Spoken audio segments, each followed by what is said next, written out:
হাসরের মাঠে ময়দানে মাহাশরে আমি রাসূলুল্লাহ, তার জন্য আমি কোনো গর্বিত নয়, অহংকারী নই, আমি অহংকার করি না। এর নাম হলো বিশ্ব নবী, এর নাম হলো বিশ্ব নেতা। আজকে সেই নবীর জন্ম দিবস আমি আপনি পালন করতে বসেছি বাবু।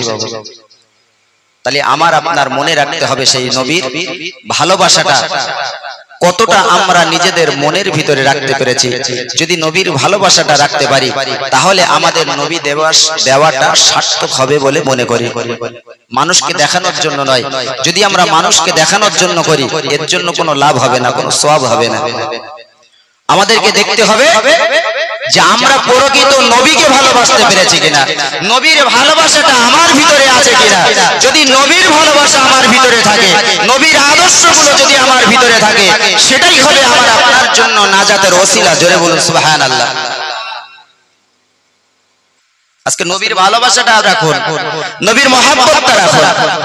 আজকে রাসূলের সাহাবারা যেভাবে ভালোবাসাটা রেখেছেন, রাসূলের সাহাবীরা যে আদর্শগুলো রেখেছেন, তারা তাদের জীবন দিয়ে বিশ্ব নবীকে ভালোবেসেছেন, তারা তাদের জীবন দিয়ে তারা বিশ্ব নবীকে আঁকড়ে ধরেছেন।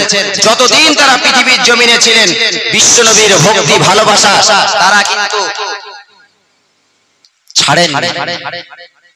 আজকে আমরা কিন্তু নবীকে ভালোবাসি বলি, নবীকে মহব্বত করি। আমরা যার কাছে আপনি জিজ্ঞাসা করবেন সবাই আমরা বলি আমরা নবীকে কিন্তু ভালোবাসি, কিন্তু নবীকে ভালোবাসি ভাই ভালোবাসা মানে 100 দানা তসবিহ নিয়ে সারাদিন ধরে নবী তোমার ভালোবাসি, নবী তোমার ভালোবাসি বলে তসবিহ পড়লে কি নবীর ভালোবাসা হবে?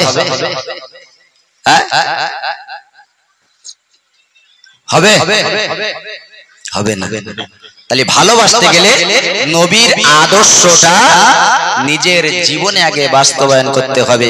নবীকে যারা ভালোবেসেছেন, নবীর জীবন আদর্শ যারা মেনেছেন, তাদেরকে আগে আমাদের অনুসরণ করতে হবে। আল্লাহর নবী কত কষ্ট করেছেন, আল্লাহর নবী কত মার খেয়েছেন, আজকে ইসলামের প্রচার করেছেন। ইসলাম আমরা তো আজকে প্রচার করছি, এত সুন্দর মাইক লাইট স্টেজ করে এত সুন্দর করে প্রচার করছি, কিন্তু আল্লাহর নবী যখন ইসলামের দাওয়াত দিতেন, মক্কার বেঈমান কাফের কুরাইশরা তারা আল্লাহর নবীকে কত মার মেরেছে, কত কষ্ট দিয়েছে, কত যন্ত্রণা দিয়েছে, কত রক্ত ঝরিয়েছে। তারপরেও বিশ্ব নবী আমার হাবিবুল্লাহ এই কাজ থেকে কিন্তু ফিরে আসেন। ফিরে এসেছিলেন? হ্যাঁ, আল্লাহর নবীর চাচা আবু লাহাব, আল্লাহর নবীর চাচা আবু লাহাব আছেন। মক্কার বেঈমান কাফেররা লিডাররা আবু লাহাবের কাছে এসে বলল, ও আবু লাহাব শুনে রেখে দাও, জেনে রেখে দাও, তোমার ভাই মুহাম্মদ সে যে একটা নতুন ধর্মের প্রচার করে, একত্ববাদের প্রচার করে, তোমরা তাকে নিষেধ করে দাও। যদি মুহাম্মদকে নিষেধ করে দাও, যদি মুহাম্মদ আমাদের কথা না শুনে, তাহলে মুহাম্মদকে দুনিয়ার জমিন থেকে শেষ করে দেব, তাকে কঠিন থেকে কঠিন শায়েস্তা করে দেব, কঠিন থেকে কঠিন শাস্তি তাকে দেওয়া হবে। তুমি আগে মুহাম্মদকে বলো।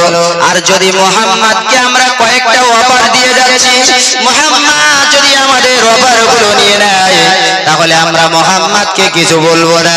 আল্লাহর নবী সাল্লাল্লাহু আলাইহি ওয়াসাল্লাম সমাজের মানুষকে বলতেন, একত্ববাদের কথাগুলো বলতেন, হে দেশবাসীরা পড়ে নাও কালেমা লা ইলাহা ইল্লাল্লাহু মুহাম্মাদুর রাসূলুল্লাহ। আল্লাহ ছাড়া কোনো উপাস্য নাই, আর আমি নবী মুহাম্মাদুর রাসূলুল্লাহ, আমি গোলাম আল্লাহর প্রেরিত রাসূল, এটাই তোমরা মেনে নাও।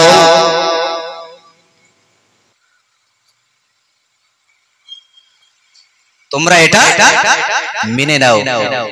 তারা চিন্তা করলো মুহাম্মদ দুনিয়ার জমিনে এই তো আমাদের সামনে বড় হলো, মুহাম্মাদের বাপ নেই, মুহাম্মাদের মা গরিব মানুষ, যে মুহাম্মাদের মা দুনিয়ার জমিনে ছোটবেলায় বিদায় নিয়েছে গরিবী অবস্থায়, যে মুহাম্মাদের কিছুই নেই, এতিম, সেই মুহাম্মদ নতুন একটা ধর্মের প্রচার করবে, আর আমরা সেই মুহাম্মাদের কথা শুনবো, এটা কি মানা যায়? এটা মানা যাবে না।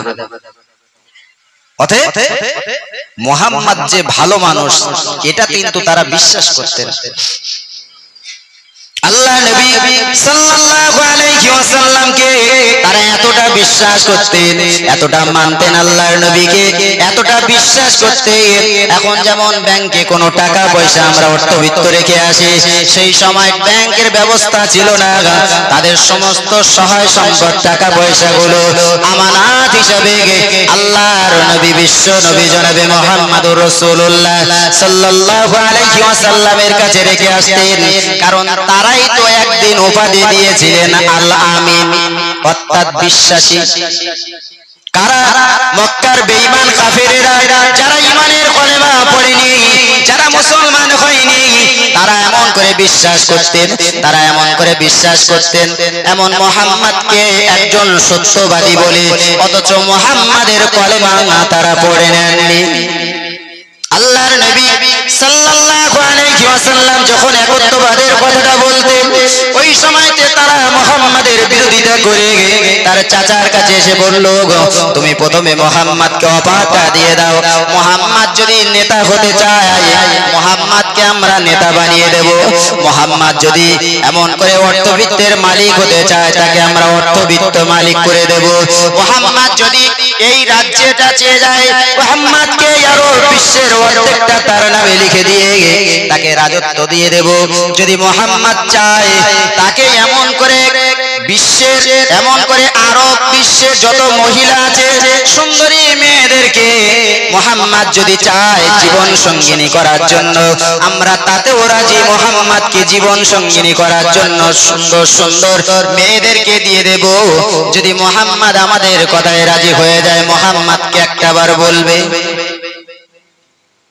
তিনটি জিনিস যদি দেয় ভাই, যদি রাজত্ব আমরা পেয়ে যাই, যদি দায়িত্ব পাই, গ্রামের একটা দায়িত্ব, গ্রামের মেম্বার যদি হয়, সে কি মনে করে যে বিশাল কিছু একটা হয়েছে। নেতা মাতব্বর যদি হয়ে যায় বলে বিশাল কিছু হয়েছে। যদি দেশের ভিতরে যত সুন্দরী মেয়ে আছে তার যদি সহধর্মিনী, তার সঙ্গী যদি করে দেওয়া হয়, তার জন্য যদি ব্যবস্থা করে দেওয়া হয়, এরপরে আর কিছু লাগবে? যারা নেতা হয় এদের বাড়ি একটা বউ থাকে আর রাস্তায় কটা থাকে সেটা সে নিজেও জানে। কি ভুল বললাম নাকি? যারা একটু পয়সা হয়, পয়সালা মানুষ নেতা হয়, এদের চরিত্র ঠিক এই রকম হয়। কিন্তু বিশ্বনবী জনাবে মুহাম্মদুর রাসূলুল্লাহকে অফার দিয়ে দিলেন। আল্লাহর নবী যখন গভীর রাত্রিতে বাড়ি আসলেন, আল্লাহর নবীকে চাচা ডেকে বললেন, বাবা মুহাম্মদ তোমার জন্য একটা খুশির খবর আছে। আর সেই সময় খুশির খবর মানে বিশ্ব নবীর হাতে হাত দিয়ে যদি কলেমা পড়ে নেয় কোন মানুষ, এর চাইতে নবী মুহাম্মদুর রাসূলুল্লাহ তার চাইতে বড় খুশি হতেন না। আর একটু জোরে বলা যাবে না সুবহানাল্লাহ? আল্লাহর নবী ভাবলেন কোন মানুষ হয়তো ঈমানের কলেমা পড়ে মুসলমান হয়ে যাবে, এই খবরটা তিনি শুনতে পেরে কোন মানুষ হয়তো মুসলমান হয়ে যাবে, কোন মানুষ মুসলমান হবে, এই খবরটা হয়তো আমার চাচা দিয়ে দেবে। চাচা ওই সময়তে ডেকে বললেন, বাবা ছেলে, মক্কার মানুষেরা তোমার কাছে এসে বলেছে তুমি যদি নেতৃত্ব নিতে চাও তোমাকে নেতা বানিয়ে দেবে, তুমি যদি সম্পদ চাও তাহলে তোমার এই অর্ধ বিশ্ব তোমাকে দিয়ে দেবে, তোমার অর্ধ বিশ্বের মালিক বানিয়ে দেবে। ও বাবা মুহাম্মদ, তুমি যদি নারী চাও তাহলে তোমাকে এমন করে মক্কার সুন্দর রমণীদেরকে তোমার সঙ্গে দিয়ে দেওয়া হবে, তুমি যদি রাজি থাকো বলো না। আল্লাহর নবী ওই সময় কেঁদে ফেললেন, আল্লাহর নবী ওই সময় কেঁদে ফেললেন, আল্লাহর নবী কাঁদছে। ওই সময়তে আল্লাহর নবী চাচা বলেছিলেন, বাবা মুহাম্মদ তুমি কেন কাঁদো বলো না।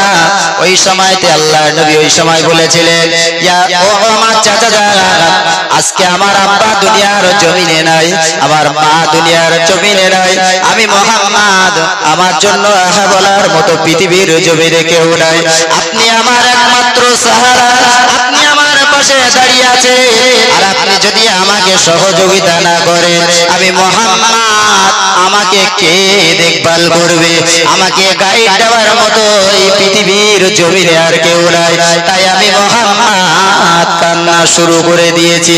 আল্লাহর নবী ওই সময় ওই মানুষদের উদ্দেশ্য করে বলেছিলেন, আল্লাহর নবী চাচা যখন বলেছিলেন, বাবা মুহাম্মদ তোমার যেখানে মনটা চায় চলে যাও, যেখানে তোমার মনটা চায় চলে যাও, তোমার যেটা মন চায় তুমি করো, আমি দেখবো আরবের কোন মানুষের ক্ষমতা আছে বাবা মুহাম্মদ তোমার গায়ে হাত দেয়, আমি একটু দেখবো। যাও, তোমার মন যেখানে চায় সেখানে গিয়ে আলোচনা করো, সেখানে গিয়ে ইসলামের দাওয়াত তুমি দিয়ে দাও। আল্লাহ রাসূল সাল্লাল্লাহু আলাইহি সাল্লাম যখন অফারটা পেলেন, অফারটা তো নিতে পারতেন, কি নিতে পারতেন না? তিনি তো নেন না। কেন নেন? আজকে যদি তিনি নিতেন, আজকে সমাজে প্রচুর আলেম আছে, যে সমস্ত আলেমরা আছে সমাজে, যদি একটু তাদেরকে লোভ দেখানো হয়, কোনো টাকা পয়সার লোভ, কোনো অর্থের লোভ, কোনো সম্পদের লোভ, কোনো কিছুর লোভ দেখানো হয়, সঙ্গে সঙ্গে শরীয়তটা পাল্টি মেরে তারা সেই দিকে ঝুঁকে যায়। সমাজের আলেম নেই? আছে না নেই? প্রচুর পরিমাণে আপনি আশপাশে তাকালে দেখতে পাবেন। টাকার জন্য ঈমান বিক্রি করা এদের কাছে কিছুই নয়। আবার এরাই ফাঁস কাতারে গিয়ে বলে আমরাই নবীর ওয়ারিস, কি বলে না? এরাই ফাঁস কাতারে গিয়ে বলবে আমরা নবীর ওয়ারিস, অথচ নবীর জন্য, আমার ইসলামের জন্য সবকিছু শেষ হয়ে যাচ্ছে। আমি একটাবার ভাবলাম না, আমি সবকিছু মেনে নিলাম, সব হজম করে দিলাম, কোথায় আমার ইসলাম শেষ হয়ে যাচ্ছে, কোথায় আমার দ্বীন শেষ হয়ে যাচ্ছে, সেদিকে একটাবার ভ্রুক্ষেপ করি না গো। আল্লাহর নবী কত কষ্ট করেছে। আল্লাহর নবী অফার পেলে তো তিনি গ্রহণ করতে পারে। আল্লাহর নবী ওই সময় বলেছিলেন, চাচা ও মা, চাচা যান, আপনি শুনে রেখে দিন, আপনি জেনে রেখে দিন, যদিও তাদের দ্বারা সম্ভব নয়, আমি নবী মুহাম্মদুর রাসূলুল্লাহ সাল্লাল্লাহু আলাইহি ওয়াসাল্লাম, তারা যদি আসমানের সূর্যটা আমি নবী মুহাম্মদ আমার এক হাতে দিয়ে দেয়, আর আসমানের চাঁদটা যদি, আসমানের চাঁদটা যদি আমার অপর হাতে দিয়ে দেয়, এক হাতে সূর্য আর এক হাতে চাঁদ, তারপরেও আমি নবী মুহাম্মদুর রাসূলুল্লাহ একত্ববাদের কথাটা, একত্ববাদের প্রচার করা থেকে বিরত হব না।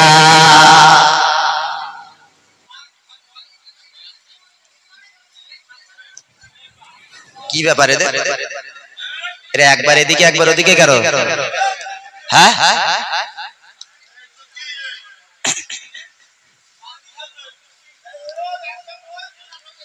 এবার না তোদের জন্য না নাকি? হ্যাঁ, কি সর্বনাশ, সব মোবাইল নিয়ে ব্যস্ত। কি হবে এদের বাপ মা কি শিক্ষা দিয়েছে যে ওরা শুধু একবার যাচ্ছে এদিকে একবার যাচ্ছে এদিকে? এই সমস্ত মজলিসে যদি আমরা ছোটবেলা থেকে না বসাই না, কি তৈরি হবে? আর দুরূদ শরীফ আল্লাহুম্মা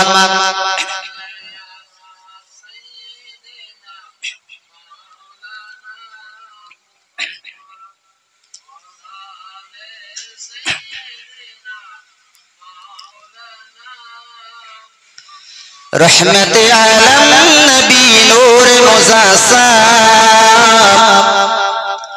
रहमत आलम नबी नूर मुज़स्सम, और सहाबीरा तुर बनाए ओई नबीजिर खाम, सहाबीरा तुर बनाए ओई नबीजिर खाम, रहमत आलम नबी नूर मुज़स्सम, और सहाबीरा तुर बनाए ওই নবীজির ঘাম। জোরে বলা যাবে না সুবহানাল্লাহ? আমাদের শরীর এই গরমে ঘামছে তো নাকি? আর শরীর ঘামলে পাশে দাঁড়ানো যায়? দাঁড়ানো যাবে? আর রাসূলের সাহাবারা রাসূলের যখন শরীরটা ঘামতো, তারা ওই ঘামগুলোকে নিয়ে কেকে কেকে তারা শিশিতে ভরে রাখতেন। যখন আত্মীয়র বাড়ি, কুটুম বাড়ি বা কোনো জায়গায় যেতেন, ওই ঘামগুলোকে সুগন্ধি হিসাবে ব্যবহার করতেন। জোরে বলুন সুবহানাল্লাহ। তাই কবিতার ভাষায় বলছেন, রহমতে আলম নবী নূর মুজাসসাম, আর সাহাবীরা তোর বানায়ে ওই নবীজির খাম, সাহাবীরা তোর বানায়ে ওই নবীজির খাম। উস তো দেখানা একটি খাজুর গাছে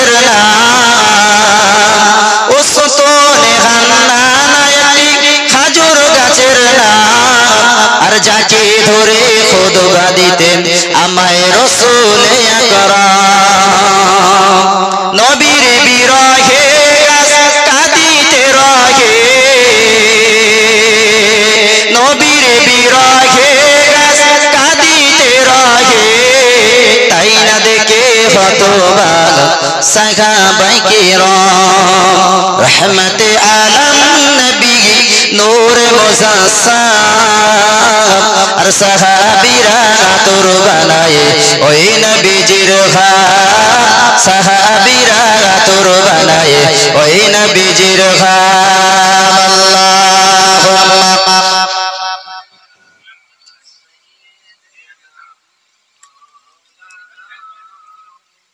ভাই দরুদ শরীফ পড়তে কি কষ্ট হচ্ছে আপনাদের? হ্যাঁ কি সর্বনাশ, নামার উপরে রাগ টাগ আছে নাকি? আরে দরুদ কি আমার জন্য পড়ছেন আপনারা? আরে বিশ্ব নবীর জন্য। বিশ্ব নবীর শানে যখন কোন মানুষ দরুদ পড়ে আল্লাহর ফেরেশতারা ওই দরুদগুলোকে নিয়ে সোনার মদিনাতুল মুনাওয়ারায় নীল গম্বুজের নিচে আল্লাহর নবীর কাছে গিয়ে বলে, ইয়া রাসূলুল্লাহ, ওই শরীফনগর ঢালিপাড়ার মানুষেরা আপনার জন্য দরুদ পড়েছে, তার নাম আর তার বাপের নাম ধরে রাসূলের কাছে দিয়ে দেয়, ইয়া রাসূলুল্লাহ, আপনার অমুক উম্মত আপনার জন্য দরুদ পড়েছে, আপনি এই দরুদগুলোকে গ্রহণ করুন। একটু জোরে হবে না? সেই দরুদ পড়তে এত কষ্ট। আল্লাহর নবী আমার আপনার জন্য কত কষ্ট করেছে জানেন?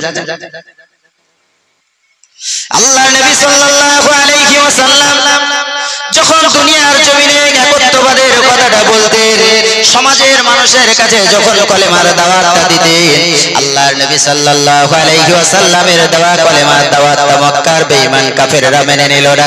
সমস্ত মানুষ যখন মেনে নিচ্ছেন না, আল্লাহর নবী সাল্লাল্লাহু আলাইহি ওয়াসাল্লামকে বিভিন্ন সময় যখন কোনো দেখতে পাচ্ছেন না, তখন মারার জন্য প্রস্তুত হয়েছে। একবার তায়েফের জমিনে আল্লাহর নবীকে মেরে বেহুশ করে ফেলে রেখেছেন। তায়েফের জমিনটা রক্তাক্ত হয়ে গিয়েছে। আল্লাহর নবী দুনিয়ার নবী, আল্লাহর নবী বিশ্ব নবী আমার দুনিয়ার জমিন থেকে বিদায় নিয়েছে। মক্কার বেঈমান কাফেররা তারা মনে করলো মুহাম্মদ আর দুনিয়ার জমিনে নাই, মুহাম্মদ শেষ হয়ে গিয়েছে, মুহাম্মদ দুনিয়ার জমিন থেকে বিদায় নিয়ে চলে গিয়েছে, এই মনে করে তারা চলে গেল। কিন্তু আল্লাহর নবী বিশ্ব নবী আমার হাবিবুল্লাহ জনাবে মুহাম্মদুর রাসূলুল্লাহ তখন বেহুশ অবস্থায় অচৈতন্য অবস্থায় পড়ে আছে। আল্লাহর নবীর সাহাবীরা বিশ্ব নবীকে এতটা ভালোবাসতেন, আল্লাহর নবীকে কোথাও খুঁজে পাচ্ছেন না। হঠাৎ করে দেখতে পায় আল্লাহর নবীর কলিজা সাহাবী হযরতে আবু বকর সিদ্দিক রাদিয়াল্লাহু তাআলা আনহু দেখতে পেলেন একটা সাইডে আল্লাহর নবী বিশ্ব নবী আমার বেহুশে রক্তাক্ত অবস্থায় পড়ে আছে। আল্লাহর নবী বিশ্ব নবী আমার যখন রক্তাক্ত অবস্থায় পড়ে আছে, ওই সবাই তুলে ধরলেন, হাউমাউ করে কান্না শুরু করে দিলেন। আল্লাহর নবীকে আবু বকর সিদ্দিক রাদিয়াল্লাহু তাআলা আনহু তিনি কোলে করে তুলে নিয়ে একটা, কেউ বলেছেন আঙুর বাগান, কেউ বলেছেন একটা সাইডে একটা পাহাড়ের পদদেশে তিনি নিয়ে একটা আড়াল জায়গাতে নিয়ে বসে পড়লেন। আড়াল জায়গাতে নিয়ে বসে পড়ে কাঁদছেন হাউমাউ করে। আল্লাহর নবী অচৈতন্য অবস্থায় পড়ে আছেন, বেহুশ অবস্থায় পড়ে আছেন, বিশ্ব নবী আমার কথা বলতে পারছেন না। আল্লাহর নবী সাল্লাল্লাহু আলাইহি ওয়াসাল্লামকে দেখে আবু বকর কাঁদে আর আল্লাহর কাছে ফরিয়াদ করে, আল্লাহ গো, ও আল্লাহ, আপনার হাবিব যদি দুনিয়ার জমিন থেকে বিদায় নেয়, আমার রাসূলুল্লাহ যদি দুনিয়ার জমিন থেকে চলে যায়, ইসলামের বড় ক্ষতি হয়ে যাবে। ও রব্বুল আলামিন, আমি আবু বকর, আমার এটা বলা ঠিক হবে কি জানি না, আমি আবু বকর, আমার এটা বলা ঠিক হবে কি জানি না গো আল্লাহ, যদি আমি আবু বকর আমার জীবনের পরিবর্তে আমার রাসূলুল্লাহর জীবনটা দেওয়া সম্ভব হয়, আমি আবু বকর আপনার কাছে ফরিয়াদ করি, আল্লাহ আপনি আমার জীবনের বিনিময়ে আমার রাসূলুল্লাহর জীবনটাকে ফিরিয়ে দিন। জোরে বলা যাবে না সুবহানাল্লাহ? হাউমাউ করে কাঁদছে, কাঁদতে কাঁদতে আল্লাহর নবীর চেহারা মোবারকে আবু বকর সিদ্দিকের পানিগুলো গড়িয়ে পড়েছে। গরম পানি যেই চেহারার উপরে পড়েছে, আল্লাহর নবীর মুখের উপরে, চেহারার উপরে যেই রাসূলুল্লাহর চেহারার উপরে গরম পানিটা পড়েছে, ওই সময়তে ঘুমটা ভেঙে গেল, চৈতন্য ফিরে পেলেন, হুঁশ ফিরে গেল। আল্লাহর নবী ওই সময়তে আবু বকরকে ডেকে বলেছিলেন, গো আবু বকর, ও বাবা আবু বকর, বলো না এখনো কি নামাজের সময় আছে, আসরের নামাজের সময় কি আছে না সূর্যটা ডুবে গেছে। হাউমাউ করে আবু বকর কেঁদে ফেললেন, ইয়া রাসূলুল্লাহ, ইয়া হাবিবাল্লাহ, হুজুর আপনার সমস্ত শরীর দিয়ে রক্তগুলো গড়িয়ে গড়িয়ে পড়ে, আপনার সমস্ত শরীর দিয়ে রক্তগুলো গড়িয়ে গড়িয়ে পড়ে, ব্যথা জ্বালা যন্ত্রণা এত জ্বালা হয়, যন্ত্রণা হয়, মক্কার বেঈমান কাফেররা আপনাকে মেরে রক্তাক্ত করে দিয়েছে। ইয়া রাসূলুল্লাহ, আপনি এখন তো অসুস্থ আছেন, নাই আপনি একটু সুস্থ হয়ে আপনি কাজা নামাজটা আদায় করে দেবেন।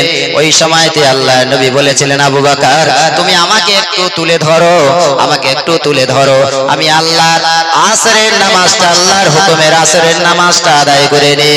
যদি আমি আসরের নামাজটা না পড়ি তাহলে এমন করে মক্কার বেঈমান কাফেররা আমাকে মেরেছে, আমাকে রক্তাক্ত করে দিয়েছে, আমার শরীর থেকে রক্তগুলো ছড়িয়েছে, আমার শরীরে যন্ত্রণা হয়, ব্যথা হয়, কিন্তু যত সময় পর্যন্ত আল্লাহর হুকুমের আসরের নামাজটা না পড়বো তত সময় আমার কলিজার জ্বালা যন্ত্রণা গুলো বন্ধ হয় না। আজকে নবী দিবস করছি আমরা ভাই, আজকে সবাই যারা এখানে বসেছি নবী বেহুশ অবস্থায় পড়ে থাকার পরেও যেই হুঁশ ফিরেছেন সেই সঙ্গে সঙ্গে দেখতে পাওয়া যায় তিনি নামাজের জন্য বলেছেন। আমরা যারা বসেছি আমরা নবীর ওই আদর্শটা, আমরা নামাজটা আদায় করি তো পাঁচ ওয়াক্ত, হ্যাঁ যদি আমরা আদায় করি তাহলে আমাদের নবী দিবস দেওয়াটা সার্থক হবে বলে মনে করি। রাসূল কত কষ্ট করেছে, আল্লাহর নবী আস্তে আস্তে দিনের পরে দিন অত্যাচারের মাত্রাটা যখন বেড়ে গেল, আল্লাহর নবী বিশ্ব নবীর উপরে অত্যাচারের মাত্রাটা যখন বেড়ে যায়, ওই সময়তে আল্লাহ পাক রব্বুল আলামিন অর্ডার করে দিলেন, ও আমার হাবিব যাও, চলে যাও, চলে যাও, মক্কার মানুষেরা তোমাকে মক্কার জমিনে থাকতে দেবে না, তোমরা মক্কার জমিন ছেড়ে মদিনার জমিনে চলে যাও, মক্কার জমিন ছেড়ে মদিনায় তোমাকে যেতে হবে, আর তোমাকে মক্কার জমিনে থাকা হবে না। আল্লাহ পাক রব্বুল আলামিন যখন অর্ডার করে দিলেন, আল্লাহ পাক রব্বুল আলামিন অর্ডার করার সঙ্গে সঙ্গে আবু বকরকে বলে দিলেন, আবু বকর আমার দুনিয়ার জমিনে এমন করে মক্কার জমিনে আমাকে আর থাকা হবে না, মক্কার মানুষের আমাকে মক্কার জমিনে আর থাকতে দেবে না, আমাকে মক্কা ছেড়ে মদিনায় চলে যেতে হবে। ও বাবা আবু বকর আমাকে